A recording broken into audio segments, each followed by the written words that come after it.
ओम सुमुखश्चैकदन्तश्च कपिलो गजकर्णका लंबोदरश्च विकटो विघ्ननाशो विनायका धूम्रकेतुर्गणाध्यक्षो भालचंद्रो गजानन द्वादशैतानि नामानि या पठे शृणुयादपि विद्यारम्भे विवाहे च प्रवेशे निर्गमे तथा संग्रामे संकटे चैव विघ्नस्तस्य न जायते। 4 तारीख का दिन रविवार का अवसर है। इस दिन माघ का महीना आरंभ हो रहा है, माघ की प्रतिपदा है और ये माघ का महीना आपकी राशि के दृष्टिकोण से कई सारे परिवर्तनों को लेकर आता दिखाई दे रहा है। और ऐसे में ग्रह नक्षत्रों का योग आप अच्छे से समझ लें, ये ग्रहों का योग बहुत विशेष परिवर्तन की स्थिति आपके लिए उत्पन्न करता दिखाई दे रहा है। इस दिन बृहस्पति बहुत बढ़िया ताकत में आके दिखाई दे रहे हैं। बृहस्पति जो है पुनर्वसु नक्षत्र में चल रहे हैं, प्रथम नक्षत्र चरण से निकलकर दूसरे चरण में जाने को तैयार बैठे हैं और ताकत में आ जाएंगे। और इस वक्त बृहस्पति का जो योग आपकी राशि में बनकर तैयार हो रहा है बहुत दिव्य है, बहुत दिव्य योग बन रहा है। ये कई चीज़ों को अपने कंट्रोल में करने को तैयार हो रहा है। सम्मान, पद, कई प्रकार से कुछ नई ऑफर्स आपकी राशि में बनने के, जो नौकरी में लोग हैं उनको कुछ नए ऑफर प्राप्त करने के योग भी बना सकता है बृहस्पति महाराज। और ऐसे में इस योग का लाभ आपको पूर्ण लेने का प्रयास करना चाहिए। हाँ, एक बात का ध्यान रखना है आपकी राशि के दृष्टिकोण से, जो बुजुर्ग वर्ग लोग हैं उनकी राशि के दृष्टिकोण से इस समय में आने वाले कुछ दिनों में स्वास्थ्य का विशेष तौर पर ध्यान रखने की जरूरत पड़ेगी। ये बृहस्पति का परिवर्तन स्वास्थ्य में कहीं ना कहीं, जो 70 वर्ष से ऊपर वाले लोग हैं, स्वास्थ्य में कहीं ना कहीं समस्याएं उत्पन्न करने के योग बनाकर कहीं ना कहीं कुछ परेशानी उत्पन्न करने के योग दे सकता है। स्वास्थ्य का विशेष तौर पर ध्यान रखें। ये मृत संजीवनी मुद्रा का प्रयोग अवश्य करते रहें। पहली उंगली अंगूठे के साथ बेस में लगाकर इस मुद्रा का उपयोग कर लेने से आपकी राशि के दृष्टिकोण से बहुत अच्छा रहेगा। महामृत्युंजय मंत्र का जप भी जो बुजुर्ग लोग हैं उनको अवश्य करने का प्रयास करना चाहिए।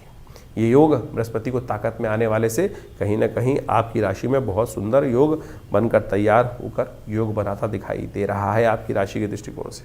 खरमास चल रहा है इन दिनों, और खरमास जब चलता है तो सूर्य की गति थोड़ी कम हो जाती है, और सूर्य के कारण ही इन दिनों शुक्र, बुध इत्यादि, मंगल इत्यादि अस्त आपकी राशि में चल रहे हैं। तो उनको थोड़ी सी शक्ति देने का प्रयास कर लीजिए, बहुत अच्छा होगा। सूर्य को शक्ति देने से क्या करें, सूर्य के लिए सुबह सुबह थोड़े से तिल डालकर पानी में भगवान सूर्य को अर्घ्य देने का प्रयास कर लीजिए। काले तिल या सफ़ेद तिल जो मिल जाए, भगवान सूर्य को उनके द्वारा अर्घ्य देना आपके लिए बड़ा कल्याणकारी रहेगा। यह यज्ञ भी कर सकते हैं आप। हमारे आश्रम में, विवेकानंद योगाश्रम में, हर रविवार को नवग्रह शांति महायज्ञ का आयोजन ही रहता है। वैसे तो हर रोज़ यज्ञ रहता है आश्रम पे, लेकिन रविवार को सामूहिक यज्ञ में सब लोग आ सकते हैं। भगवान का यज्ञ बहुत बढ़िया से चलता है, आप सब आइए उसमें। भगवान की कृपा से कल्याण के योग, आपके कष्टों को निवारण करने का योग अवश्य बनता दिखाई देगा। तो इस समय का आपको पूर्णतः लाभ लेने का प्रयास करना चाहिए। ये जो ग्रहों का योगायोग आपकी राशि के दृष्टिकोण से है, ये बहुत ही सुंदर स्थिति बनाता दिखाई दे रहा है। 5 तारीख का दिन सोमवार का अवसर है, द्वितीया तिथि इस दिन विद्यमान है, और इस दिन सर्वार्थ सिद्ध योग भी बन रहा है जो करीब करीब मध्याह्न काल तक रहेगा। नए कार्यों को आरंभ करने के लिए पौष में भी यदि आपको कुछ नया कार्य करने की ज़रूरत पड़ रही है, खरमास के अंदर, खरमास चलता है, सूर्य जो खरमास चल रहे हों, तो बहुत सारे नए मुहूर्त नहीं होते, लेकिन कई बार क्रिया विक्रिया कुछ ना कुछ करना है तो उस दिन उसका लाभ लेने के योग आपकी राशि में बनते दिखाई दे रहे हैं। चंद्रमा ने परिवर्तन कर आपकी राशि में जो योग बनाया है वो कहीं ना कहीं आपके लिए कुछ लाभ के रास्ते अवश्य उत्पन्न करता दिखाई दे रहा है, जो आपके लिए कहीं ना कहीं कुछ पॉजिटिव रास्ते अवश्य बनने के योग बनेंगे। आपको इस दिन भगवान शंकर का स्तवन अवश्य करना चाहिए। भगवान शंकर का मंत्र जप कर लेने से आपके लिए कहीं ना कहीं कुछ ना कुछ जो विघ्न उपस्थित होने के योग बनेंगे वो कहीं ना कहीं अच्छे रास्ते पे जाने के, ले जाने के योग आपके लिए बहुत बढ़िया बन सकते हैं। 6 तारीख का दिन यदि हम बात करें, मंगलवार का दिन है, तृतीया और चतुर्थी का योग बन रहा है। तृतीया थोड़ी देर रहेगी, चतुर्थी का आगमन हो जाएगा, लेकिन चतुर्थी क्षय हो रही है दिल्ली के पंचांग के अनुसार से। मंगलवार का दिन है। इन दिनों मंगल आपकी राशि के दृष्टिकोण से थोड़े से कहीं ना कहीं विचित्र योग बनाते दिखाई दे रहे हैं। मंगल अस्त अवस्था में है, थोड़ी सी हिम्मत जो होती है वो कहीं ना कहीं हवा निकलने के योग भी आपकी राशि में इस वक्त कई बार बन जाते हैं। बातें बहुत होती हैं, विचार बहुत होते हैं, शायद कार्य करने में कहीं ना कहीं जिन लोगों का, जो नेगेटिव लोग हैं वो कहीं ना कहीं आपके साथ कुछ ना कुछ कष्ट देने के योग बना देते हैं। बहुत सारे कमिटमेंट होंगे, लेकिन शायद उन सब चीज़ों में ऐसा दिखाई देता है केवल गाल बजाने की बात ही ज़्यादा होती है। तो ऐसे में ग्रह नक्षत्रों का प्रभाव आपको समझना चाहिए। ऐसे में इस सुंदर लाभ लीजिए इस योग का। इस दिन मंगल जो हैं वो विशेष तौर पर शक्ति की आवश्यकता मांग रहे हैं। मंगल को ताकत देने की ज़रूरत है। अभी 3 महीने मंगल कमज़ोर स्थिति में चलेंगे, ऐसे में कोशिश ये करें मंगल को थोड़ी ताकत देने का प्रयास कीजिए। मंगल इन दिनों अस्त चल रहे हैं, इस बात समझें। और मंगल अष्ट चलने के कारण से क्या होता है कि मंगल की शक्ति कुंडली में कई प्रकार की स्थिति को नेगेटिव उत्पन्न कर देती है और चीज़ों को फेवर में नहीं आने देती है। और ये मंगल का नेगेटिव प्रभाव जो है ये लगातार अभी कुछ दिन आपको परेशान करने वाला है, तो इसका उपाय आपको लगातार करने की ज़रूरत है और ये आपको विशेष तौर पे समझने की आवश्यकता है, क्योंकि मंगल का अस्त होने का प्रभाव जो है बहुत ही विशेष होता है। तो ऐसे में स्थिति को ठीक करने का आपको लगातार प्रयास करना चाहिए। देव योग से इस दिन मंगलवार भी पड़ रहा है और साथ साथ इन दिनों इस दिन विशेष तौर पे क्या बन रहा है, चतुर्थी का योग भी बन रहा है। तो अंगारक चतुर्थी का योग बन गया और माघ महीने में अंगारक चतुर्थी का योग बड़ा संपूर्ण रूप से मंगल के समस्त कष्टों को दूर करने का योग बना सकता है। ऐसे में हमने विवेकानंद योगाश्रम में इस शुभ योग को समझते हुए एक दिव्य कार्यक्रम रखा। वैसे तो हर मंगलवार पर सुंदरकांड चलते ही हैं और हमने आपको पहले ही बताया है कि मंगल का अस्त चलने से क्या होता है कि कई बार समस्याएं उत्पन्न हो जाती हैं। हिम्मत का प्रभाव, पौरुष का प्रभाव और साथ साथ पुरुषार्थ का ग्रह माना जाता है, साहस का प्रतीक माना जाता है। और जब सब कुछ ग्रह अच्छे चलते हुए भी अगर वो ठीक नहीं चल रहा है, पुरुषार्थ नहीं कर रहा है, मंगल अस्त चल रहा है, तो क्या होगा, बहुत सारे कर्म विघ्न आने के योग बनेंगे। तो ऐसे में उपयोग करें हनुमान जी का, सुंदरकांड का पाठ करें। हमने लगातार प्रयास किया कि जब तक ये मंगल अस्त रहे तो हम लगातार लोगों को साथ जोड़कर सुंदरकांड का पाठ करें, हनुमान जी का यज्ञ करें और साथ साथ मंगल ग्रह शांति महायज्ञ रखें। तो उसी श्रृंखला में 6 तारीख को विवेकानंद योगाश्रम में एक दिव्य कार्यक्रम रखा गया है जिसमें सुंदरकांड का पाठ भी रहेगा और साथ साथ वर्ष का पहला मंगलवार पड़ रहा है। समस्त कष्टों को दूर करने के लिए मंगलमय भगवान की प्रार्थना, हनुमान जी की प्रार्थना, ये संसार में कहा गया ना। और हनुमान चालीसा में तुलसी बाबा ने लिखा है, और देवता चित्त न धरहि हनुमत से ही सर्व सुख करहि। तो इसलिए इस मंगलवार पर भी आप सुंदर रूप से हमारे आश्रम में होने वाले कार्यक्रम यज्ञ में सम्मिलित हो सकते हैं, सुंदरकांड के पाठ में सम्मिलित हो सकते हैं। आप सबके प्रयास से सुंदर कार्यक्रम रहेगा, सुंदरकांड का पाठ रहेगा, हनुमान जी का स्तवन रहेगा और बहुत सारे कार्यक्रम और भी चलेंगे। तो उन सब में सवा मनी का भोग रहेगा, भंडारा रहेगा। तो आप सब उसमें सादर आमंत्रित है। शाम को 5 बजे से यज्ञ आरंभ होगा और करीब करीब रात के 10 बजे तक ये कार्यक्रम भंडारे के साथ चलेगा। तो यदि आप सम्मिलित रहेंगे तो हमने ये देखा है कि हनुमान जी की सिद्ध मूर्ति जो आचार्य श्री केशव देव जी के द्वारा प्रतिष्ठित है, जिनको सबसे पहली सिद्धि ही हनुमान जी की हुई थी और केवल हनुमान चालीसा से हुई थी। आँख बंद करी और वो बताया नंबर जो सामने वाले ने प्रश्न पूछा और वो उसका निवारण हनुमान जी के मंत्र से ही ऐसे चमत्कारिक सिद्धि प्राप्त हो जाती है। तो आप समझ लें कि इतना सुंदर ये हनुमान जी का सुंदर साबर मंत्र है, कुछ और उल्टा सीधा करने की, लंबा चौड़ा प्रयास करने की ज़रूरत ही नहीं है। तो इस साक्षात सिद्ध मूर्ति के समक्ष हनुमान जी के बैठकर सुंदरकांड का पाठ आप करें, हमारे साथ जुड़ें। अपने नाम से भी करा सकते हैं, उसके लिए पूर्ण व्यवस्था है। आश्रम के जो गतिविधि नंबर चल रहे हैं उन पर संपर्क साध कर आप चीज़ों को जान सकते हैं। कन्या राशि वालों, 7 जनवरी का दिन ग्रह नक्षत्रों के दृष्टिकोण से कैसा है जान लीजिए। बुधवार का अवसर है, पंचमी तिथि विद्यमान है, ग्रह थोड़े से हल्के हो गए हैं आपके, ध्यान रखना पड़ेगा। स्वास्थ्य के मामले में भी ध्यान रखने की ज़रूरत है। ग्रह परिवर्तन की तरफ गए हैं तो कहीं ना कहीं थोड़े से खर्चे आप पे ज़्यादा पड़ सकते हैं। हर चीज़ को थोड़ा ध्यान रखते हुए कार्य करें। रोड में भी चलें तो कहीं ना कहीं थोड़ा क्या होता है कि अननेसेसरी का जुर्माने होने के योग बनते दिखाई दे रहे हैं आपकी राशि के दृष्टिकोण से। तो अपनी जेब को थोड़ा संभाल के चलने का प्रयास करें। हल्की सी सावधानी हटी, दुर्घटना घटी, ऐसे योग बन सकते हैं। और इस दिन बुधवार का अवसर है, भगवान गणेश का सुंदर स्तवन करें। सुमुखश्च एकदंतश्च कपिलो गजकर्णकः, जिस प्रकार से भगवान के विभिन्न नाम है उनका स्तवन करें। ओम गंगणाधिपतये नमः, इस मंत्र का जप करें। रिद्धि सिद्धि भी प्राप्त होने के योग बनेंगे और साथ साथ विघ्न को भी हरने के योग भगवान गणेश की कृपा से बन सकते हैं। 8 तारीख का दिन बृहस्पतिवार का अवसर, षष्ठी तिथि इस दिन विद्यमान है और साथ साथ इस दिन ग्रहों का परिवर्तन का योग भी बनने के योग बनेंगे, लेकिन दिन थोड़ा हल्का दिखाई देता है। शाम आते आते एक नई उम्मीद के योग भी आपकी राशि में बनते दिखाई दे रहे हैं। तो कोशिश ये करें, बहुत विशेष कार्य जो हों उनको टालने का प्रयास करें। बहुत ज़्यादा किसी भी कार्य को जोर लगा के ना करें, तो थोड़ा आने वाले दिन आपके लिए बहुत पॉजिटिव रहेंगे। तो लेकिन इस दिन थोड़ा सा जो है वो थोड़ा सा फोकस आउट होने के योग ज़्यादा बनते दिखाई दे रहे हैं। अच्छा होगा पीली चीज़ों का दान करें, केसर का सेवन करें, हल्दी का टीका अपने माथे पे लगाने का प्रयास करें। ये सब उपाय कहीं ना कहीं चीज़ों को आपके फेवर में लाने के योग बनाएंगे। 9 तारीख का दिन शुक्रवार का अवसर है, सप्तमी तिथि विद्यमान है। ग्रह नक्षत्रों के दृष्टिकोण से ग्रहों का योगायोग परिवर्तन की तरफ अग्रसित होता दिखाई दे रहा है और ऐसे में ये परिवर्तन जो हो रहा है आपकी राशि के दृष्टिकोण से आप समझें नई हिम्मत जगा के दिखाई दे रहा है। जो सूर्य उदय हो रहा है नया, वो ऐसा है कि विशेष तौर पे दिन में जो एक दिन पहले का और आज वाले दिन में ज़मीन आसमान का अंतर होता दिखाई दे रहा है। यानी कुछ ना कुछ जो मनोमस्तिष्क थोड़ा नेगेटिव था, हल्का था, वो आज पॉजिटिव की कहीं ना कहीं कुछ ना कुछ योग बनाने की स्थिति उत्पन्न करता दिखाई दे रहा है। तो इस मनोमस्तिष्क विचार का लाभ लेने का प्रयास करना चाहिए। मंगल थोड़े कमज़ोर हैं तो, लेकिन यदि आप जो बाकी चीज़ों को ठीक करने का प्रयास करोगे तो बहुत बढ़िया से चीज़ों को लाभ ले सकते हैं। सूर्य ने अपना एक प्रभाव बना रखा है कि जो मंगल को, शुक्र को लगातार कमज़ोर करता दिखाई दे रहा है, बुध को भी कमज़ोर करते दिखाई दे रहे हैं। तो ऐसे में थोड़ा सा आपको एक काम करना चाहिए, भगवान सूर्य का उपाय अवश्य करना चाहिए। देखिए खर मास चल रहा है, इस खर मास में भगवान सूर्य की शक्ति बड़ी विचित्र प्रकार की होती है और इन दिनों सूर्य महाराज ने आपकी राशि के दृष्टिकोण से ऐसा योग बना रखा है कि जो घर पर जमीन जायदाद कई प्रकार के स्थितियों में अपना कहीं ना कहीं रोड़ा अटकाने के काम कर रहे हैं। सप्तमी है इस दिन और ऐसे में इस सप्तमी को विशेष तौर पर आपको कार्य करना चाहिए भगवान सूर्य की आराधना के लिए।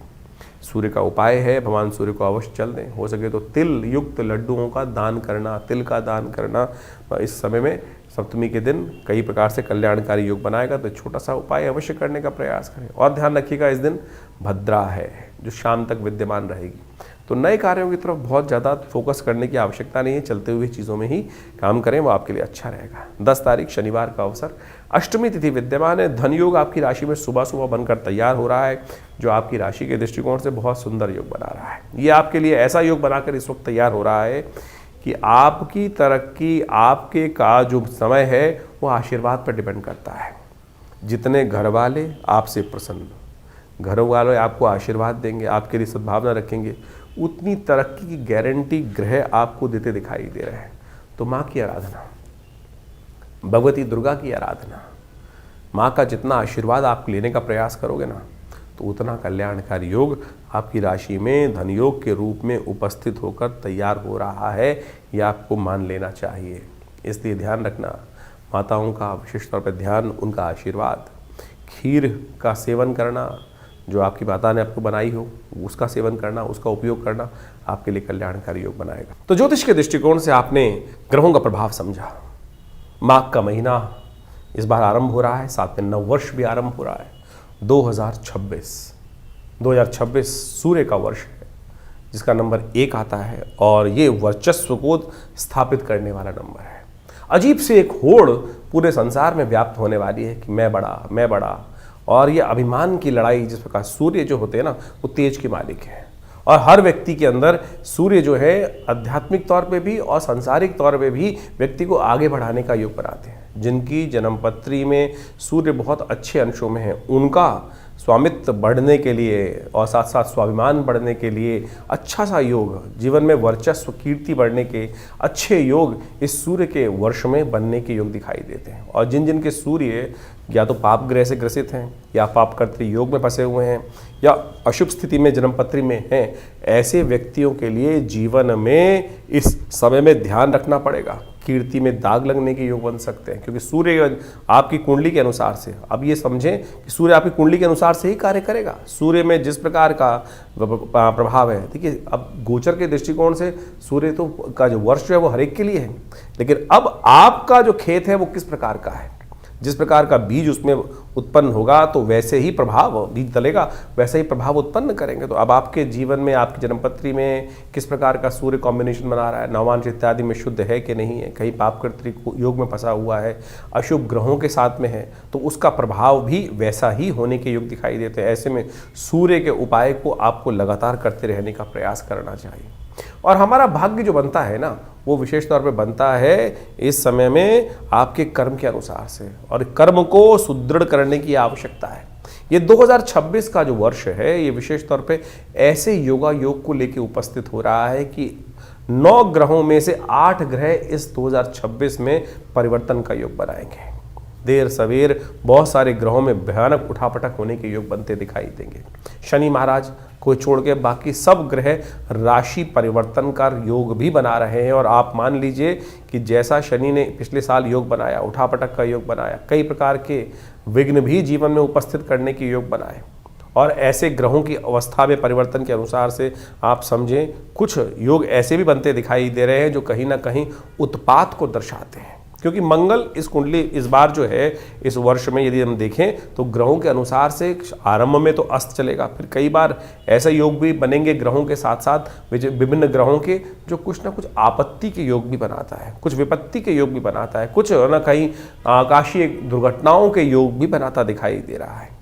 और कुछ नए फ्रंट, युद्ध के नए मैदान भी खुलते दिखाई देंगे, क्योंकि सूर्य का वर्ष है और सूर्य के वर्ष में जिस प्रकार से ग्रहों का योगायोग बन रहा है वो कहीं ना कहीं ऐसा दिखाई देगा कि अपने आप को हर व्यक्ति बड़ा दिखाने के लिए, सामने वाले को छोटा दिखाने के लिए, सामने वाले को अस्त करने के लिए, क्योंकि सूर्य का प्रभाव ऐसा होता है कि जो सामने वाले को किसी भी प्रकार से अस्त करने का योग बनाता है। ज्योतिष के दृष्टिकोण से देखें तो सूर्य जिस भी ग्रह के साथ बैठते हैं उसको अस्त करने का योग बना देते हैं, उसको दिखाई नहीं देता है, वो ग्रह लोप हो जाता है। तो उसी प्रकार का प्रभाव मनोमस्तिष्क में छाने के योग दिखाई देते हैं। तो ऐसा योग चाहे राजनीतिक हो चाहे वो सामाजिक तौर पर हो, तो एक दुराग्रह के तौर पे भी इसका प्रभाव संसार में पड़ता दिखाई दे रहा है। तो ऐसे में खासतौर पे जो शनि राहु के योग इस बार बनते दिखाई दे रहे हैं वो कहीं ना कहीं थोड़ा सा बिल्कुल आसपास ही ग्रहों का योगायोग दिखाई देता है। शनि महाराज को देखें और राहु के साथ देखें तो बहुत पास स्थिति चल रही है ग्रहों की इस वर्ष में। तो ऐसे में कुछ खास उपाय आपको करने की आवश्यकता है। वर्ष के आरंभ में बड़ा देव योग बना है जिसको माघ का महीना कहा जाता है। शास्त्र में एक मंत्र आया है, काशीवासी निवासी च काल भैरव पूजनम प्रयागे माघ मासी च बिल्वपत्रम शिवार्पणम। ये जो माघ का महीना है, माघ का स्नान जो है वो अपने आप में एक बहुत सुंदर रूप से शास्त्र में वर्णित किया गया है। इसीलिए भारतीय संस्कृति में माघ के महीने में मेला लगता है, गंगा स्नान का पुण्य बनाता है, भगवान शंकर का विशेष पूजन करने का योग बनता है। और कहा जाता है कि ऐसे में भगवान शंकर को यदि बिल्वपत्र अर्पित कर दें, काशीवासी निवासी च काल भैरव पूजनम प्रयागे माघ मासे च बिल्वपत्रम शिवार्पणम अखंडैव बिल्वपत्र च, एक बिल्वपत्र भी यदि भगवान को सुंदर रूप से हम अर्पित कर दें इस माघ के महीने में और नित्यपति यदि योग बना लें भगवान को सुंदर स्नान कराने के बाद, क्योंकि शास्त्र कहता है भावी मेट सके त्रिपुरारी, इन संसार में जो समस्त कष्ट हैं वो भगवान शंकर की प्रार्थना से ही दूर होते हैं। और जिन जिन ने भगवान शंकर की प्रार्थना जब जैसे कही असंभव को संभव करके दिखाया, विभिन्न प्रकार की आपत्तियों को जीवन से दूर, चाहे वो स्वास्थ्य संबंधी समस्याएं हों चाहे वो किसी भी प्रकार की समस्या हों, भोलेनाथ का आशीर्वाद जब मिल जाता है तो इसलिए इस समय में विभिन्न प्रकार के जो योग बने उनका हमको प्रयास करना चाहिए, लाभ लेना चाहिए। भगवान शंकर पत्रम पुष्पम फलम तो यम, जल से ही प्रसन्न हो जाते हैं। तो ऐसे यानी जल से भी पत्र पुष्प बेलपत्र फूल जो है संसार में किसी और को नहीं जो चढ़ता है, सामान सब भगवान शंकर को चढ़ा देते हैं।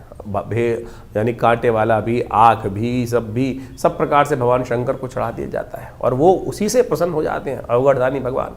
तो ये सुंदर माघ का महीना जो है भगवान का के नाम से स्नान करें और उनका डुबकी लगाएं, तीर्थों में जाकर कुछ पूजा पाठ कर लें और भगवान को बिल्वपत्र। देखिए माघ का महीना एक बात समझें, ये माघ का जो फागुन का महीना होता है ऐसे में जो पत्ते हैं ना वो भी छिद हो जाते हैं।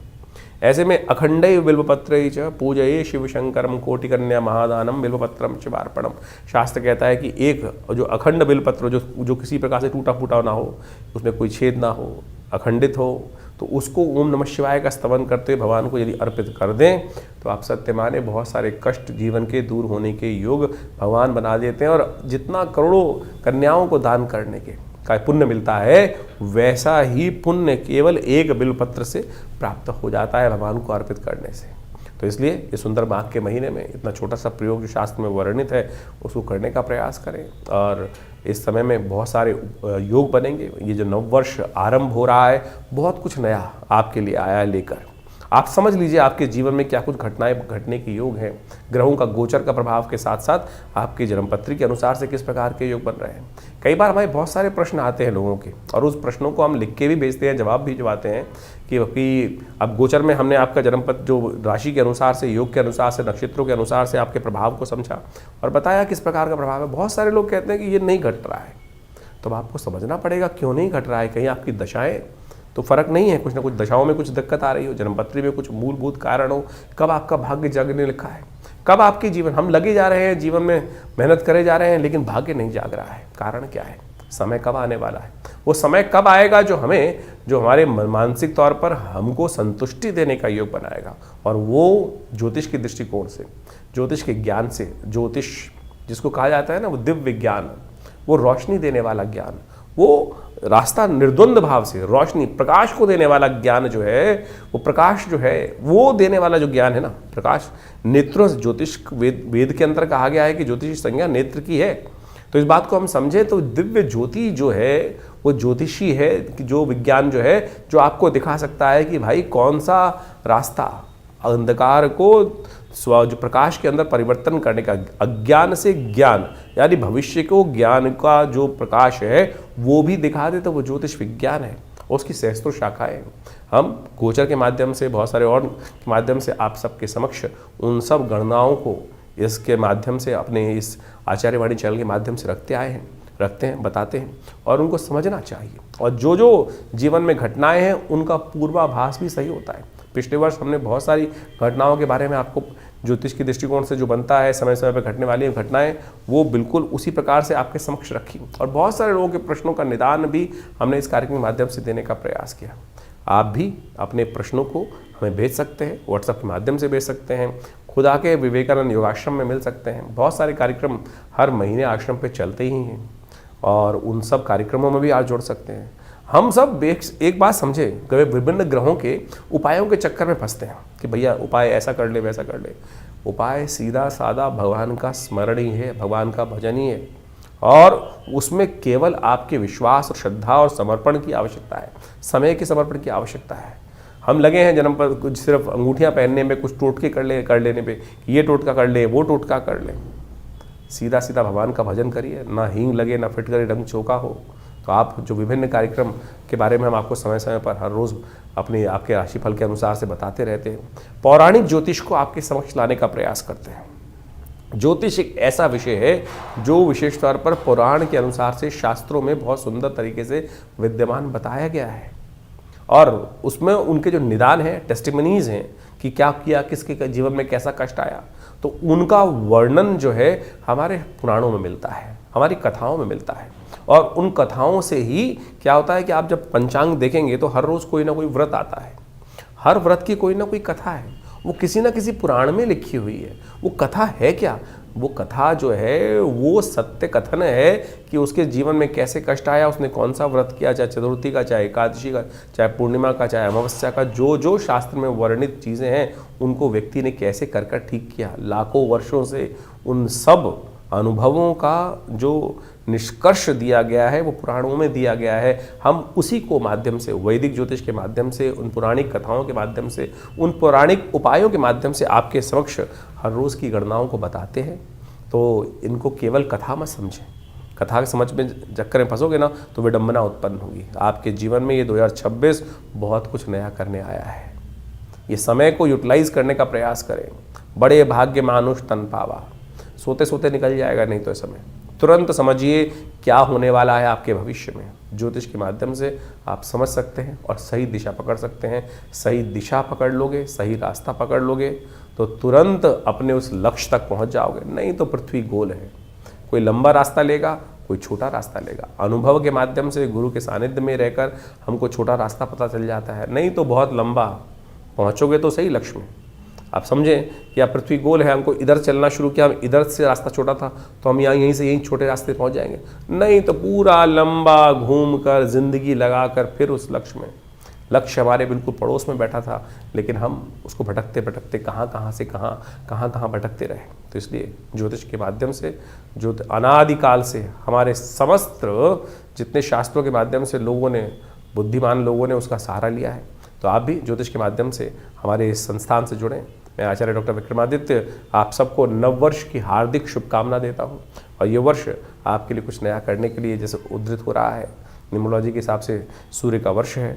आप सबके जीवन में सूर्य के समान प्रकाश का सुंदर योग बने और संसार पर आपका वर्चस्व स्थापित हो, ऐसा भगवान की तरफ से आप सबको आशीर्वाद। धन्यवाद, नमस्कार।